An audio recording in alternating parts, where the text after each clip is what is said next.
Welcome to English 101 in the spring 2023 semester at Northland Pioneer College. I am Chantel Skousen. I am your instructor for this course, and because this is an online course and we don't get to meet with each other face to face, I wanted to take a few minutes to introduce myself, tell you a little bit about myself, and tell you a little bit about the course that we're going to be taking on this semester. And this way you can put a face with the name. So first of all, you can call me Chantal. You can call me Mrs. Skousen. I'm not super on board with being called Professor Skousen just because it just kind of feels weird to me. But if that is what you are most comfortable with, then by all means, call me Professor Skousen. Whatever you want. Um, this is exciting. I don't know, for many of you, this may be one of the very first courses you're ever taking at the college level. And so I want to talk a lot about ensuring that you read your syllabus. Please read your syllabus. In there is listed a lot of college resources that you could use if you need them. My contact information is in there. If you find that there's something in there that's not listed and you're like, hey, does the college have this resource? Ask me. I'm more than happy to help you out with that. So please, please, please read your syllabus. It also breaks down the grading for the semester and it gives you a snapshot calendar of what we are doing week by week. And that is also listed in the Moodle classroom and it tells you the name of each week of that week. So a little background about myself. So I'm a mom with 3 kids and my husband and I with our kids live in the Snowflake Taylor area on a mini farm. We have chickens, ducks, goats, dogs, cats, and whatever other wildlife decides to wander onto the farm that week. We really do enjoy gardening. I personally love food preservation. I also teach home food preservation as a non-credit class, but I really enjoy doing that. And clearly, I love to read. I wouldn't be your teacher.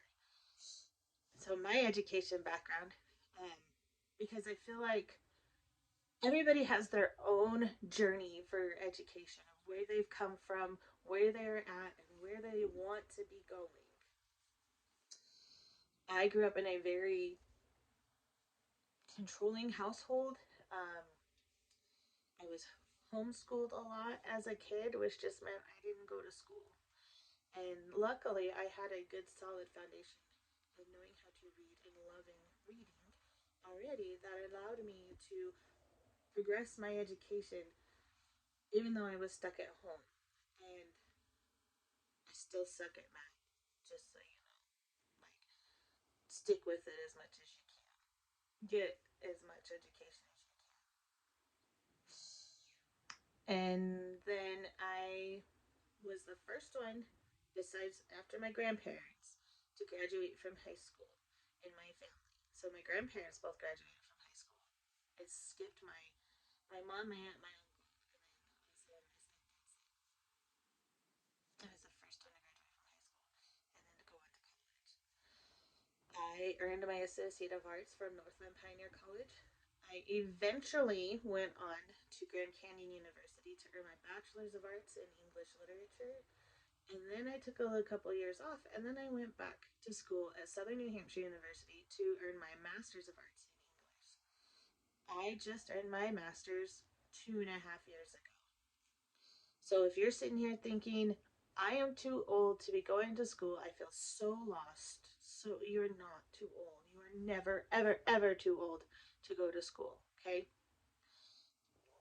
Sometimes there are things that just get in our way, or it's just life. I had children and worked, and I just didn't see how I could fit that in, but then I made it fit. And that's me. That's not necessarily going to be everybody. And that's okay. Just know that get on that path and stay on it as best you can, and you can accomplish your goals. All right. Also, in the syllabus, you will see that the best way to contact me is via my email address. I also included my personal cell phone number in there in case you have anything that is urgent or an emergency. So, only use that if you feel like you really need to, like something that's urgent. I suddenly got called into work and I'm not going to be able to reach the deadline. Is it okay if I turn it in a day late? That's something that you can call or text me about. That would be urgent. An emergency would be I have a family member, that I take care of who is sick, and I need to take them to the emergency room. Yeah, obviously, that's an emergency. If I happen to not answer the phone and you call me, please leave a detailed message. Tell me what class you're from and who you are, obviously, and I will get back to you as soon as I can. Let's see. When it comes to deadlines, this is also in your syllabus. If you see that you are not going to meet the deadline, you need to tell me before the deadline, and we need to discuss a new deadline date for you before we reach the original deadline. Unless there's like, I was in a coma. Okay, obviously we couldn't discuss a deadline then. And then we'll be talking about how to get you withdrawn from class because you've got other things on your plate. But, just within the realm of reason there. I've always said if you have a problem, it's okay to bring your problem to me. Come to me with a solution for that problem or a set of solutions that you think might work. And it is okay if you come to me and say, you know what, here's my problem, and I'm really not sure how to go about it. Can we discuss? I don't want you to say, here's my problem, fix it for me. I can't do that for you. Okay? So I'm going to peek over here real quick and we're going to look at some of the topics that we're going to cover this semester in English 101. So, English 101, you guys are learning how to write at an academic level. And you're going to make sure that your writing is unbiased, except for something like a persuasion essay. Obviously, you're going to use a bias to push somebody to believe that. But in the end, you are doing research and you're presenting an idea. You're defending your thesis. Like, I think this. That's your basic thesis, right? I think that this would do this. And then you use your paper to support it, right? But you're going to do that without using personal pronouns. I, me, we, you.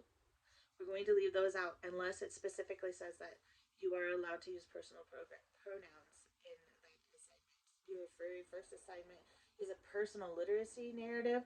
Of course, you're going to use personal pronouns in that because you're going to be telling me about your journey with literacy or uh, an instance that really solidified something in your literacy journey, okay? You're also going to use personal pronouns at the very end of class in your reflection letter because you're writing a letter to me. So the first week, we're going to introduce each other. There's going to be a form for that. I will start that form off for you all. Don't forget that every week there is a discussion forum. That is how you get your participation grade for the class. You need to write a substantive initial post. I think it's by Friday night at 11:59 p.m. So substantive. What does that mean? That means you're giving me at least a paragraph. You're going to answer the prompt with at least a nice solid paragraph. An intro, at least 3 supporting, and a closing sentence for the paragraph. Then Sunday before 11:59 p.m. you need to go and respond to another classmate with a nice substantive response to them. It's okay if you say, "Well, I totally agree with you." Why do you agree with that person? Or I really disagree with what you said. Tell me why. Tell us why you disagree. Be civil, be kind, okay? Remember, like, if you want people to treat you terribly, then that's really sad. But nobody really wants to be treated that way. Okay? So we're going to do introductions. Every week you will see that I have a note in there for your research paper. It tells you when it is due, what exactly I want for your research paper. You need to have this on your radar all semester, something that you're thinking about and working towards. And as we go along each week, there are different things that we're going to look into, like a thesis, like research and citing sources. These are things that we're going to look into each week. So you're building your research paper from the beginning. And I want that to stay on your radar, but not stress you out too much, okay? We're going to talk about the power of writing. Why is writing so important? Why is writing and communicating effectively important in all that we do? All right, week 3 is rhetoric and literacy narratives. That's when you get to start writing your literacy narrative, and it's due that week as well. We're going to talk about MLA. MLA is what we use in arts and humanities to as a set of guidelines for writing papers. It tells us, how big our margins should be. It should be double spaced. What size and what type of font it should use. How we quote things in it. If it's a big block quote, how do we do that? If it's a short quote, how do we do that? How do we give proper citations in MLA? Not only in text citations, but on your works cited. So we're going to talk a lot about that because it is super important that we don't plagiarize anything, even if it's unintentional. I do have a note in your syllabus on what happens if plagiarism is suspected, so please take a look at that. We are going to look into research and how to do proper research and how to suss out credible sources. We will talk about a thesis. You guys are also going to be writing an argument essay. For this essay, the argument essay, I want you to present an argument and try to not use personal pronouns. Spring break is the week of March 14th through the 20th. So yay, halfway through the semester. We'll be so excited for that. We're going to talk about paragraphs and words, revising, editing our audience. We're also going to do peer review. And I know that sounds a little scary to some people. To put your work out there. It's one thing if you're like, here's my work, and I turn it into the teacher. I feel the same way. I'm like, I don't want the entire class reading my paper. But it really is beneficial when you do it in a nice, conducive environment where people read it and they give you constructive, if need be, constructive criticism. Or you just need, sometimes I still do this. I write articles and I read it and I read it and I read it, and there are mistakes in there that are just so very obvious that I have read it. I wrote it and I have read it so many times, I don't see it anymore. To have another set of eyes or two sets of eyes look at it and be able to point out, like, hey, what does that mean? Or did you really mean that word? It's really a nice situation for that. If they feel like, so not only are your classmates going to review, it's only supposed to be one classmate is going to be reviewing. Other people are allowed to be able to go and read your paper and make comments after they've already reviewed the person that they need to review. I will also give you a review of your paper. Okay? Research paper is due in week 15, so the week before the semester lets out, and then the last week is when your reflection paper is due, and that's like basically the only thing. We don't have a discussion post that week 16, so it's the last week of the semester and it's kind of short. I want you all to take a minute, and if you feel like there is something that I need to know to help you be successful in this class and you don't want to put that in the introduction forum, like, email me and know that it will be kept in the strictest of confidence. There are certain things that I have to be a mandatory, that I'm a mandatory reporter on. Those are things such as like the SILT and so forth, okay? But if you're like, I really have a hard time with time management, but I don't want the whole class to know that, tell me, okay? And come to me and say, like, this is what I need. This would be super helpful if you did this to help me. Okay? Let's see. Other things, like perhaps English is not your first language, and English is a hard language to learn as a second language or third or fourth or whatever. English is rough.